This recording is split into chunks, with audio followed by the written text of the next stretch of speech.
গতকাল রাতে আমরা খুব ভালোভাবে থাইল্যান্ডে এসে পৌঁছেছি।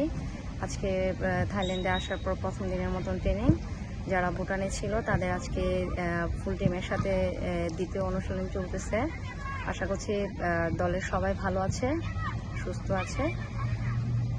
আমাদের টিমে যেহেতু সবাই সুস্থ আছে আলহামদুলিল্লাহ। ভুটানে যারা ছিল সবাইকে পেয়েছি, আর ওভারঅল সব কিছু ঠিক আছে। আশা করছি থাইল্যান্ডের সাথে ভালো একটা ম্যাচ দিয়ে আমরা শুরু করতে চাই, যেহেতু ফিফা ফ্রেন্ডলি ম্যাচ। দুইটা ম্যাচই থাইল্যান্ডে অনুষ্ঠিত হবে।